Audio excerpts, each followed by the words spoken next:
ورحمة الله وبركاته. إن الحمد لله نحمده ونستعينه ونستغفره ونعوذ بالله من شرور أنفسنا ومن سيئات أعمالنا. من يهده الله فلا مضل له ومن يضلله فلا هادي له. أشهد أن لا إله إلا الله وحده لا شريك له وأشهد أن سيدنا ونبينا محمدا عبده ورسوله. اللهم صل وسلم وبارك على سيدنا محمد وعلى آله وأصحابه أجمعين. سبحانك لا علم لنا إلا ما علمتنا إنك أنت العليم الحكيم. رب اشرح لي صدري ويسر لي أمري واحلل عقدة من لساني يفقه قولي. اللهم لا سهل إلا ما جعلته سهلا وأنت تجعل الحزن والصعب إذا شئت سهلا ولا حول ولا قوة إلا بالله العلي العظيم. أما بعد. Hadirin jemaah yang dirahmati Allah, alhamdulillah pada pagi ini kita dapat bertemu. Jadi kita sambung kita punya tafsir surah Al-Ghashiyah. Kita berhenti di dan langit bagaimana ditinggikan. Kita berhenti Allah Ta'ala suruh melihat bagaimana Allah Ta'ala menjadikan langit. Sebelum ini kita sebut bagaimana tafsir dan ulasan ayat yang pertama lah, daripada ayat 18 sampai ayat yang ke-26. Jadi Allah Ta'ala sebut dan bagaimana langit ia tinggikan. Sebelum ni kita sebut Allah Ta'ala suruh kita fikir tentang unta.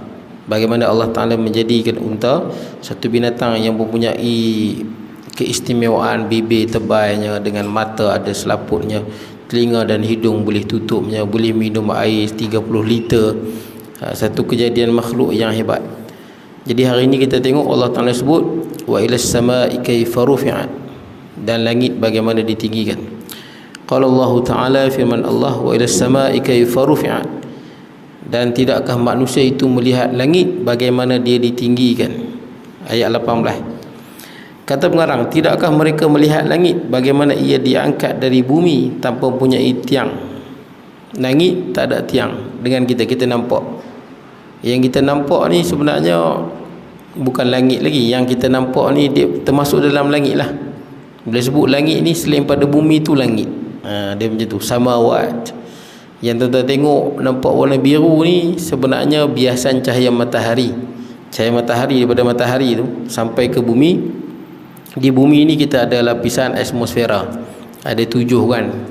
Stratosfera, mesosfera, exosfera, termosfera, magnetosfera. Jadi bila sampai ke bumi, cahaya tu dia terbias.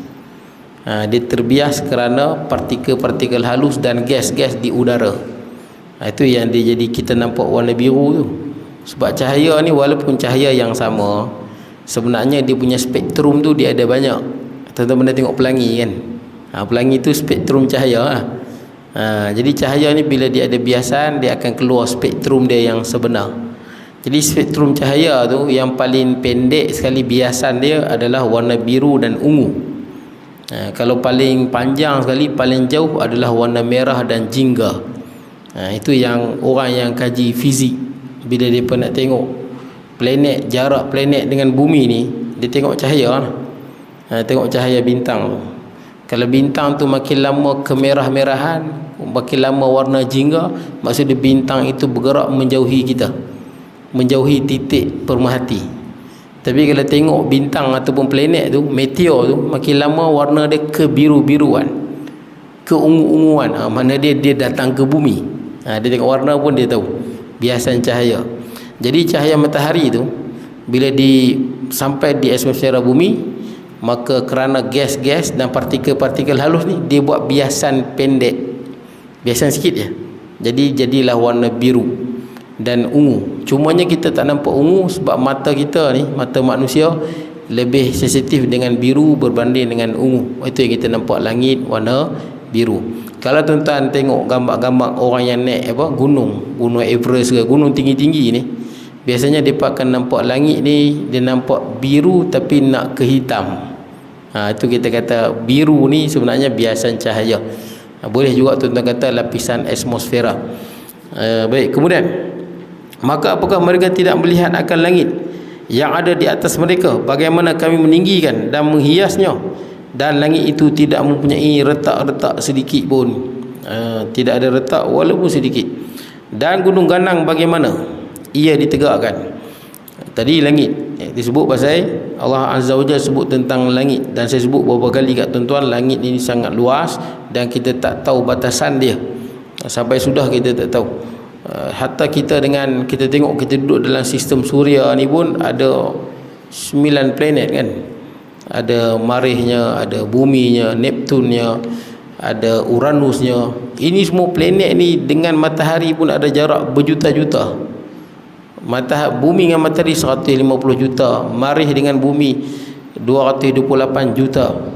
Ada planet Uranus 778 juta kilometer.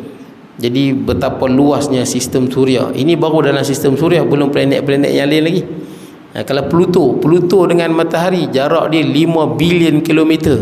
Pluto dengan matahari 5 bilion kilometer.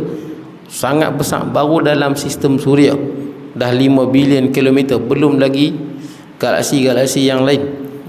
Baik, kemudian dan gunung ganang wa ilal jibali kaifa nusibat, dan gunung ganang bagaimana ia ditegakkan. Gunung dan bukit itu dijadikan tegak di atas muka bumi. Ia terpacak teguh dan kukuh sebagai pasak bumi, tidak bergegar. Sebab bumi ini dia berlapis-lapis. Macam mana langit dia berlapis, atmosfera berlapis, bumi juga berlapis.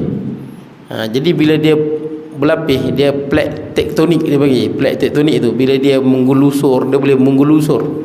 Jadi plate-plate bumi ni, lapis-lapis ni, paku dia adalah gunung ganang.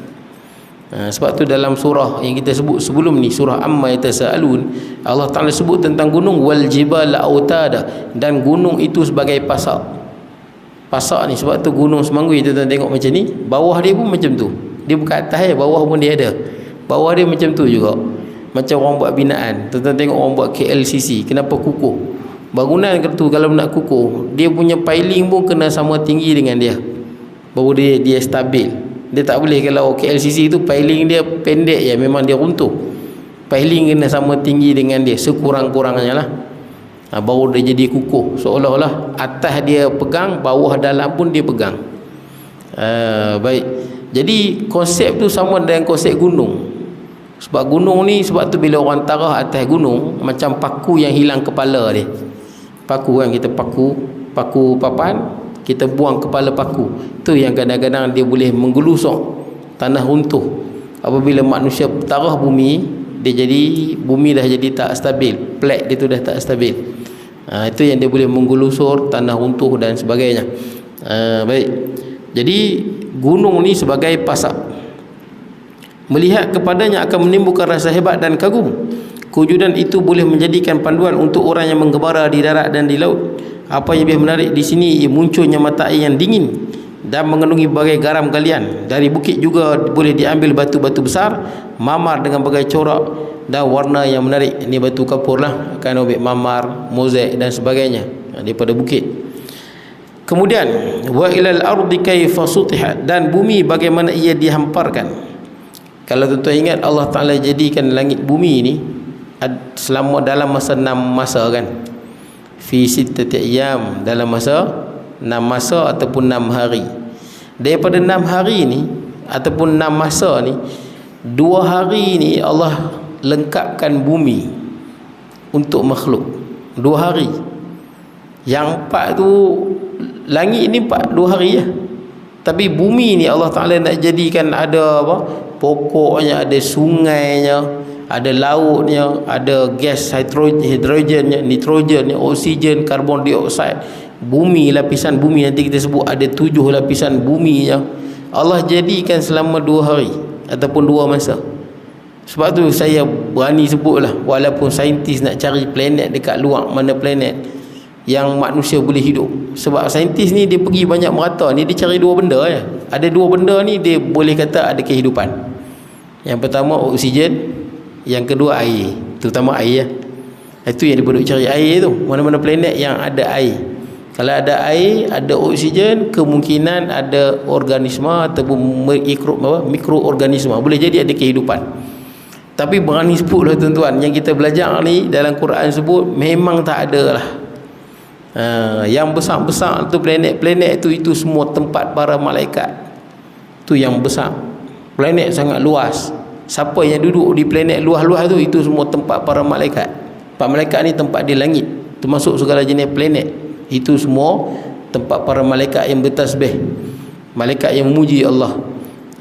Jadi ada tempat boleh hidup kat dunia tak ada?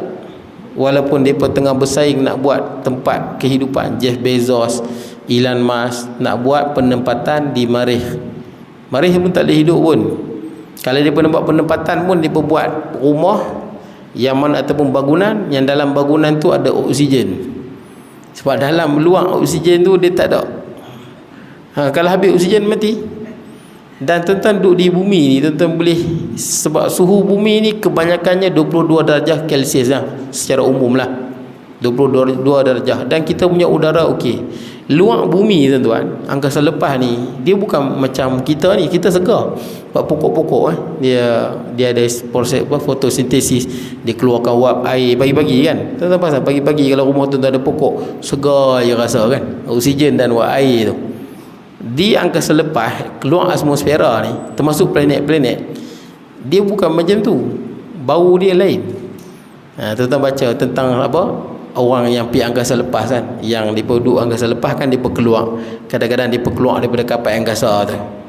Jadi orang tanya pada apa, angkasawan ni, bau angkasa ni macam mana? Angkasawan kita tengok semua yang bukan Islam lah tuan-tuan, orang Islam apa orang aja pergi. Jadi dia sebut bila dia keluar angkasa tu, baju mereka bau apa?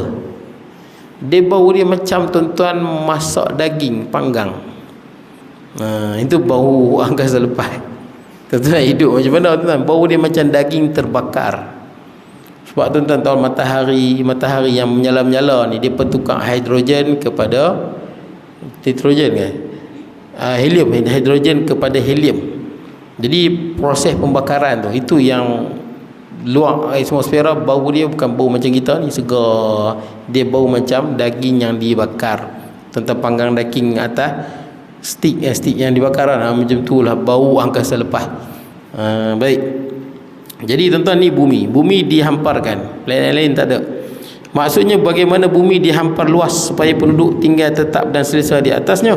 Mereka boleh mengambil apa saja di permukaannya untuk dimanfaatkan. Bahkan mereka boleh menggali apa saja yang tertanam dalam perut bumi. Ini termasuklah tumbuh-tumbuhan, tanaman, pohon macam jenis yang menjadi asas kehidupan. Contoh mudah yang kita ambil dalam bumi tuan-tuan, yang kita duk guna sekarang, petroleum. Petroleum dia akan habis. Sampai masa dia akan habis petroleum ni. Tapi tak tahulah berapa ribu tahun lagi, tapi dia akan habis. Sebab petroleum ni adalah tumbuh-tumbuhan dulu tuan-tuan, yang tertanam di dalam bumi, dia termampat dalam proses yang lama, maka dia jadilah petroleum yang orang duk ambil tu kan. Dan petroleum ni orang panggil dia emas hitam. Kenapa panggil emas hitam? Negara perang kerana dia. Iraq kena serang pasal petroleum, Afghanistan pasal petroleum, orang bergaduh pasal petrol lah, petrol hitam.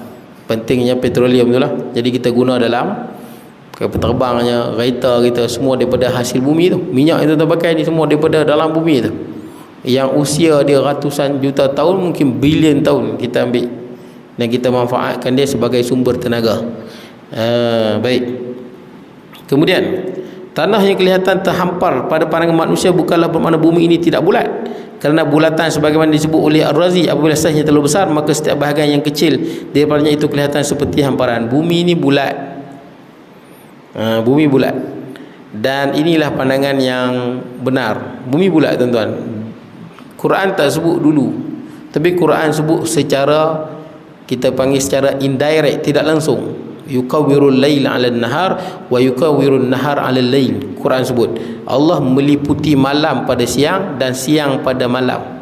Meliputi ni, yukawwir ni macam tuan-tuan dilik serban. Maksudnya malam tu datang, dia meliputi benda yang bulat. Siang tu datang, dia meliputi benda yang bulat. Cahaya tu datang, dia meliputi benda yang bulat. Bumi dia pula, dia bukan bulat betul, dia bulat macam telur tu, bujur telur sikit.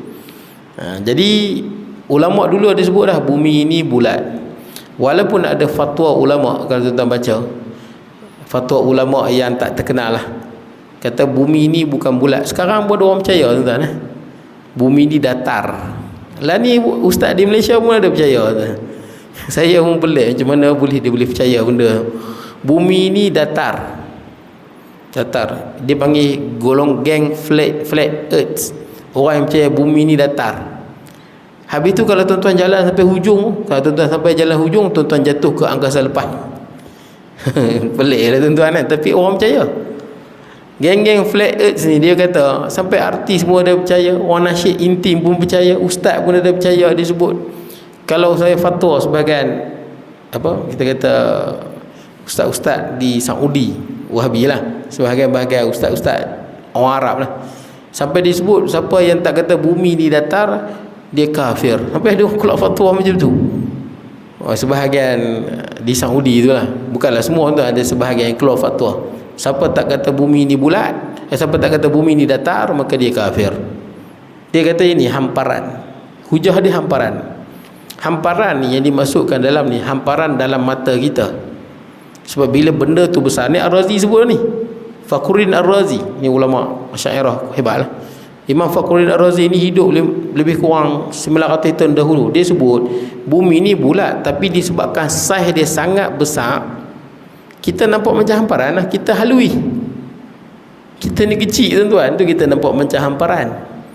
Bukti dia apa tuan-tuan? Bukti dia mudah Kalau kawasan lapang, tuan-tuan duduk padang pasir luas, tuan-tuan tengok, ataupun tuan-tuan tengok kapal. Pasal nak kapal, bila cakap laut kan, dia berjalan, makin lama makin apa kita nampak? Dia makin ke dalam. Pasal tak? Kita tak nampak makin lama. Itulah tanda dia bulat.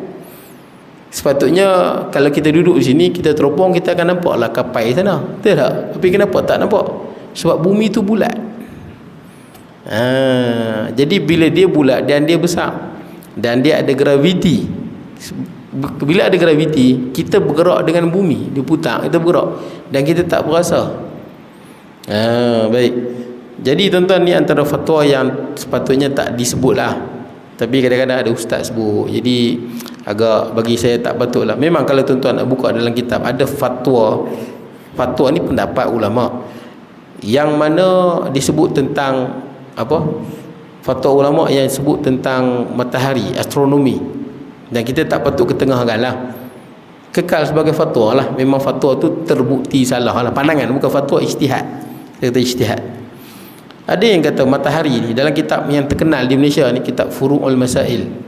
Furu'ul Masail ni terkenal lah, karangan Syekh Daud bin Abdullah Al-Fatani. Dalam kitab tu disebut matahari bila terbenam, dia bukan terbenam, matahari ni terbenam ke laut dan ikan paus telan. Ikan paus telan matahari. Ikan paus telan. Saya boleh buka tunjuk kat tentang kitab Furu'ul Masail. Saya pun mengajar di Masjid Bukit Merah tu. Jadi bila matahari sampai ke laut, kita tengok waktu malam, ikan paus telan dia. Esok pagi ikan paus tu buka mulut, dia keluar balik. Takkanlah cerita lagu ni kita bohong dalam masyarakat. Ini ijtihad dulu. Imam As-Suyuti rahimahullah, ni ulama besar dalam mazhab Syafi'i lah. Dia sebut, ada hadis sebut Sungai Nil dengan Sungai Al-Furat daripada syurga. Kan Nabi tengok malam Isra' dan Mi'raj, dua sungai di luar syurga, dua sungai dalam syurga. Yang dalam syurga tu dia bersambung, tuan-tuan, bersambung daripada sungai syurga ni, bersambung keluar. Yang dalam syurga tu sungai syurga lah, yang di luar tu Sungai Nil dengan Al-Furat. Jadi kata Imam As-Suyuti, sebab dulu mana ada ilmu geologi, dulu mana ada satelit, mana ada GPS, tak ada lagi tuan-tuan. Ini benda baru. Sebab tu kita umat Nabi Muhammad SAW, mukjizat paling besar apa dia? Al-Quran. Sebab Al-Quran mengatasi keilmuan moden. Al-Quran mengalahkan keilmuan moden. Itulah mukjizat paling besar, ilmu. Quran mengatasi segala ilmu moden tuan-tuan. Yang ilmu kita tak tahu sekarang, dulu tak tahu, sekarang baru tahu. Quran dah sebut lama dah. Jadi Imam Suyuti kata, kalau kita naik kapal, disebabkan sungai Nil ni panjang sungguh, dan buaya dia pun besar-besar. Tuan-tuan tengok buaya Sarawak makan orang, ganas. Sungai Nil lagi ganas. Satu tempat tu kalau 20 lebih 30 orang dia makan. Buaya Sungai Nil macam buaya kita, buaya air masin, buaya tembaga tu, buaya air masin. Jadi dia daripada Mesir, Afrika, panjang.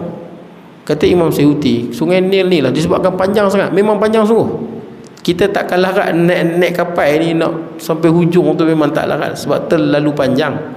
Imam Suyuti kata kalau ada orang mampu naik kapal ikut Sungai Nil ni, dia akan masuk syurga, bertemu dengan syurga. Ada pandangan tuan-tuan, tapi pandangan ni pandangan terpencil lah.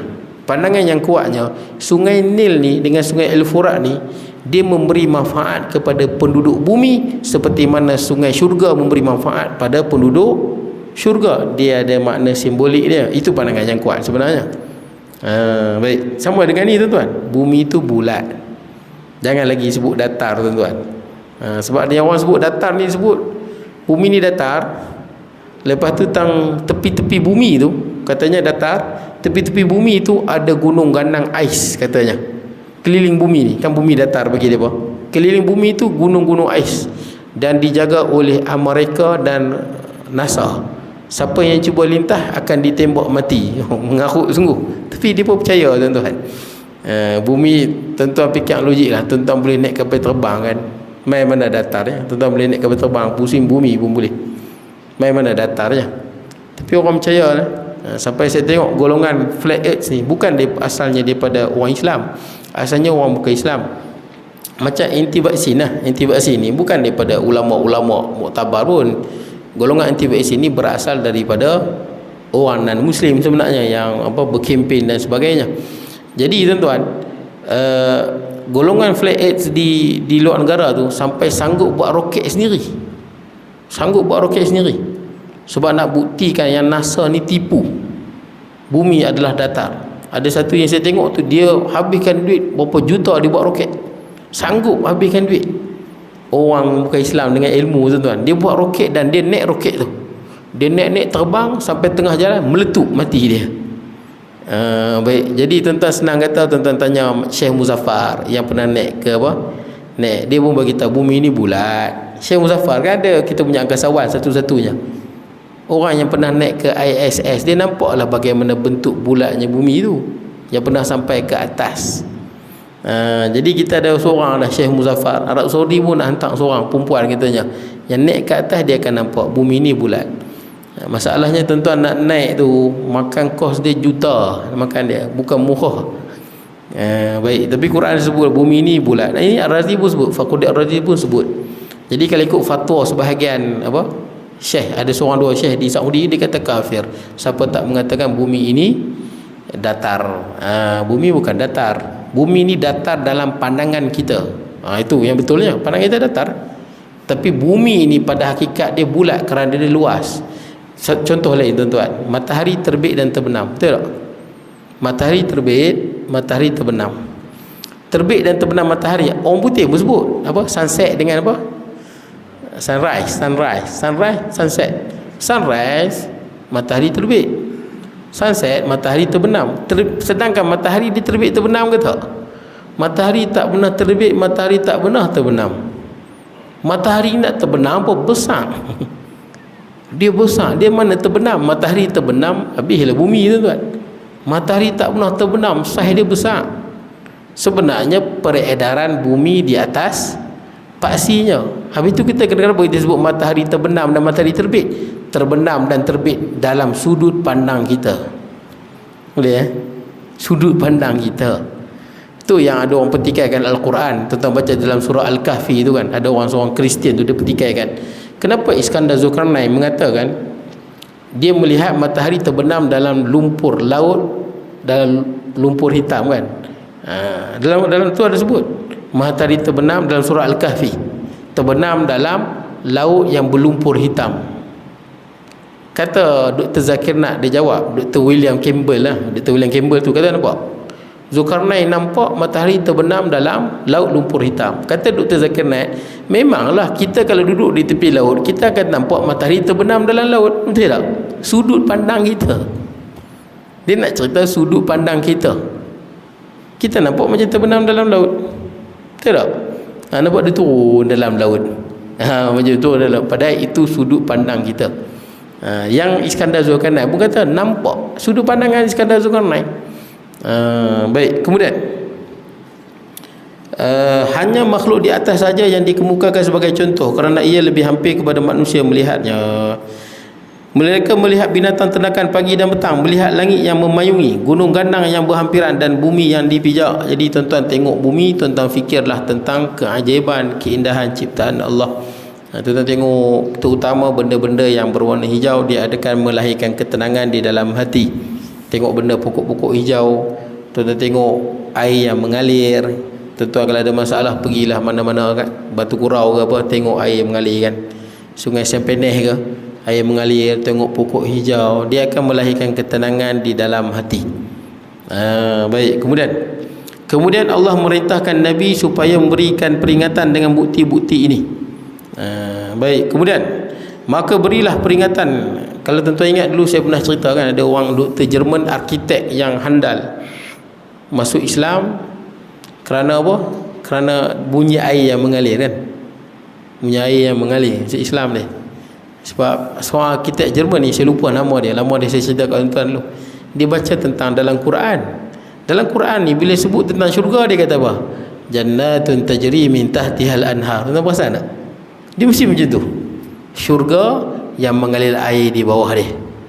Jannatun tajri min tahtihal anhar, jannatun tajri min tahtihal anhar. Punya banyak ayat Quran. Tuan-tuan khatam Quran, tuan-tuan akan jumpa ayat tu. Jadi engineer ni antara yang terbaik dunia, dia terfikir apa yang hebat sangat jannatun tajri min tahtihal anhar. Dia buat rumah dia, sebab dia ni orang dia hebat, dia engineer bukan buat dalam Jerman, luar negara. Tuan-tuan tengok Dubai hebat tu. Dubai hebat tu bukan orang Islam buat, engineer semua orang luar yang buat.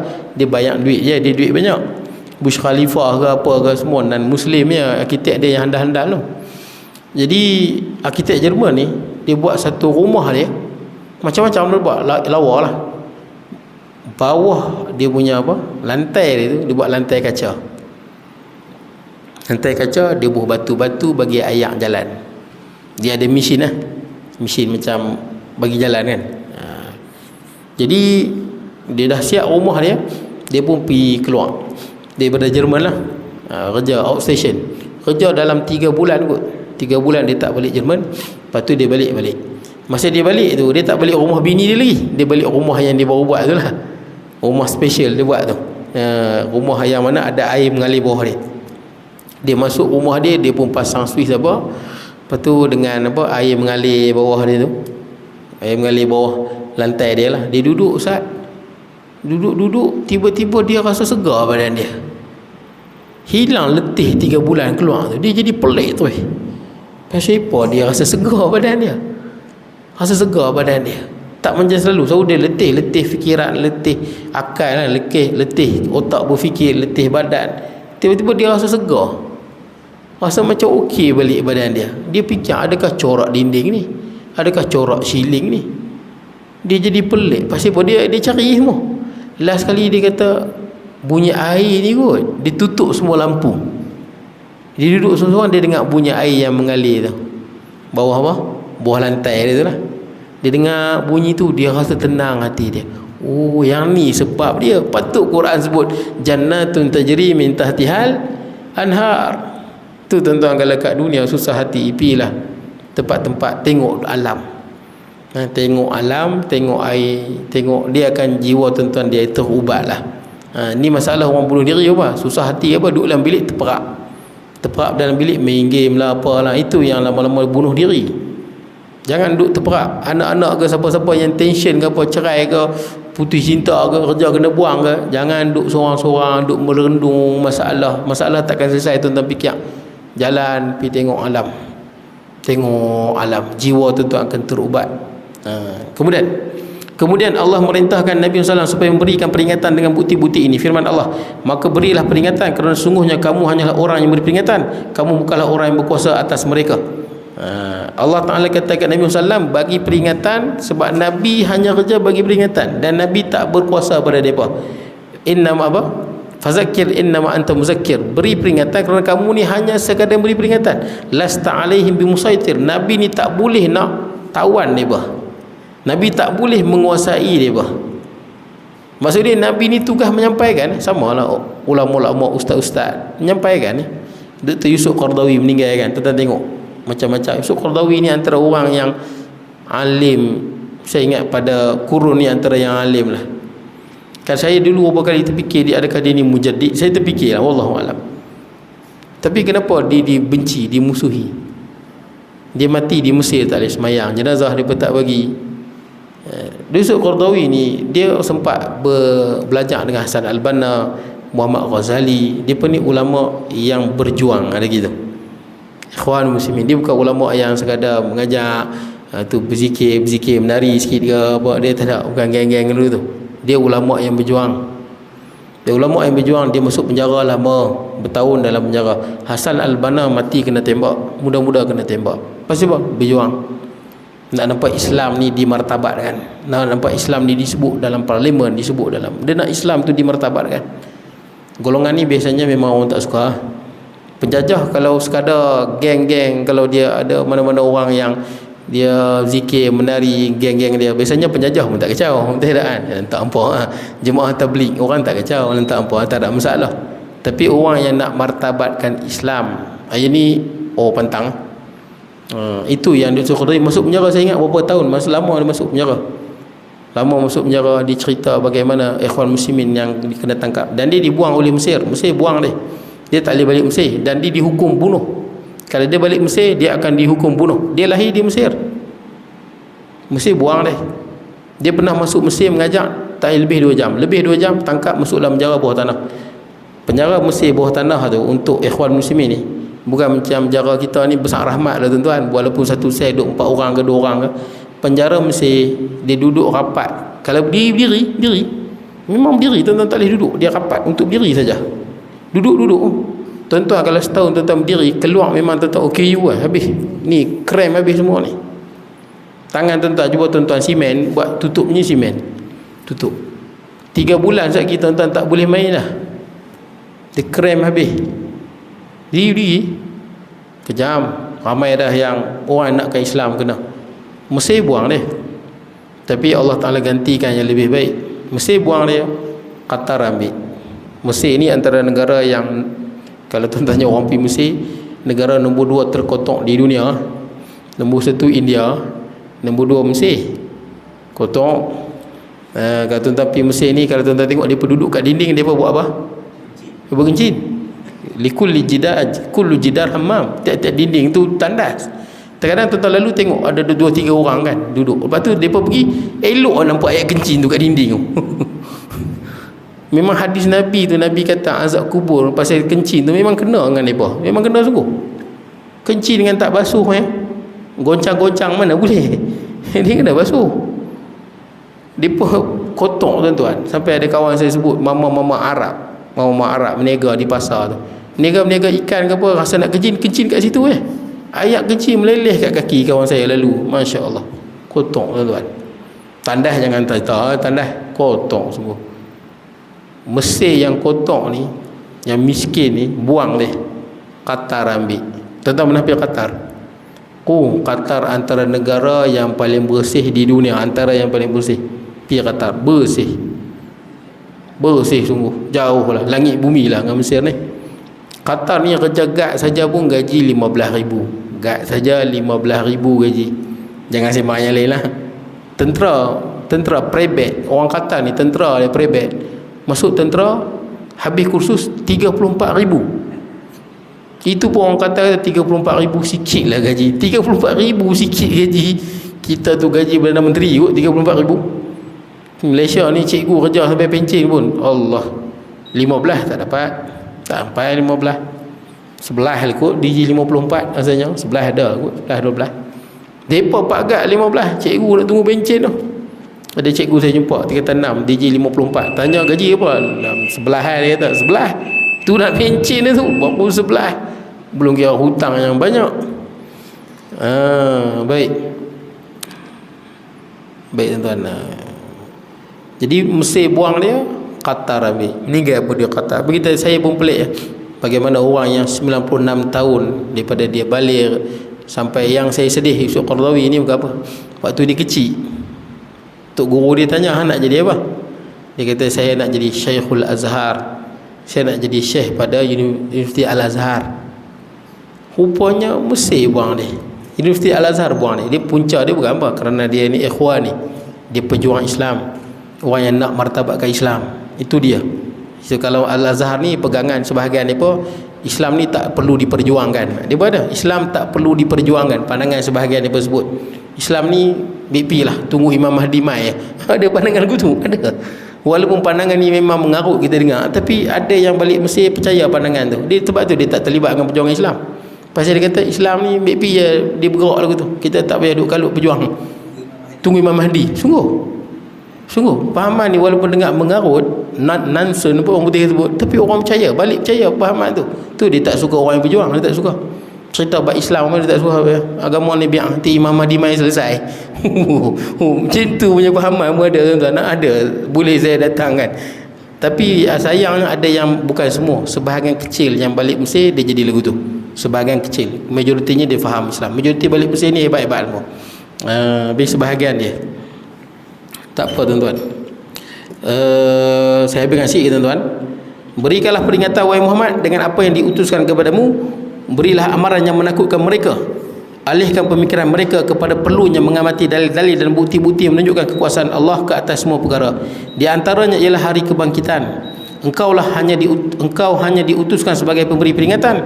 Engkau tidak mempunyai kuasa dan kemampuan untuk memaksa dan menjadikan mereka beriman dengan Allah dari salah-salah yang engkau bawa. Sekiranya mereka beriman, maka mereka mendapat petunjuk. Sebaliknya jika mereka enggan, sesungguhnya mereka sesat lagi kufur. Firman Allah, sesungguhnya tugasmu hanyalah menyampaikan sahaja, sedangkan kamilah menghisap amalan mereka. Habis, tuan. Akan datang kita tengok ayat yang ke-22. Ayat yang ke-22. Tadi ayat 18, 19, 20, 21. 4 ayat kita baca tafsir. Akan datang ayat 22. Makna dia tugas Nabi SAW berdakwah. Orang terima. Siapa yang terima, dia dapat balasan dia. Siapa yang tolak, dia menerima balasan dia juga. Jadi cukup sekadar tu. Saya mohon maaf kalau ada kurangan dan sebagainya. InsyaAllah kita bertemu pada masa akan datang. Minggu depan tak ada kuliah. Minggu depan sepatutnya malam Datuk ada bagi tahu saya tentang akan buat program Maulidur Rasul. Saya tak tahulah Datuk jemput siapa. Hari Ahad malam Isnin dia buat program Maulidur Rasul di masjid ni lah. Jadi tuan-tuan bolehlah ajak kawan siapa-siapa. Kok panggil Ustaz Azai terus lagi sekali ke, panggil siapa, boleh jadi panggil Ustaz Kazim ke, Abang Ustaz Kazim ke, wallahualam lah. Hari Ahad malam Isnin. Oh, berjanji. Sini bukan ada tekong berjanji ke? Bagus ya, berjanji bagus. Tuan-tuan sebut tentang cerita-cerita berkenaan dengan Nabi SAW pada kecil. Tuan-tuan berdengar berjanji kan? Kalau tuan-tuan faham makna dia, seronok, tuan-tuan. Sebab dia cerita macam mana Nabi SAW ni daripada kecil sebelum dia lahir dan sebagainya. Cerita irhas Nabi, mukjizat Nabi. Itulah makna berjanji tu. Tapi berjanji penuh ke tak penuh? Buat penuh panjang penuh saya ingat pukul 10 kot. Pukul subuh dia berjanji dia ambil part-part tertentu lah. Jadi ada part. Ada sini buat berdiri ada berdiri je. Berdiri itu bukan maksud, jangan salah sangka orang yang akan berdiri itu pasal Nabi datang, Nabi mai. Bukan adalah Nabi mai. Berdiri itu sebab dia sampai ayat yang kita seronok, cerita tentang nikmat-nikmat kehebatan Nabi, jadi kita kagum, kita berdiri. Ada setengah orang dia ingat berdiri itu imam nampak Nabi mai tadi. Bukan maksud imam nampak Nabi mai, tapi kerana ayat itu tempat yang memuji, mengangkat darjat Nabi, yang kita seronok, kita sayang Nabi, kita bangun pasal kita menghormati apa yang disebut di dalam rangkap-rangkap bait syair itulah. Baik, bismillahirrahmanirrahim. Allahumma ja'al jam'ana hadza jam'an tafarruqan ba'da tafarruqan ma'sumah wa la taj'al minna syaqiyan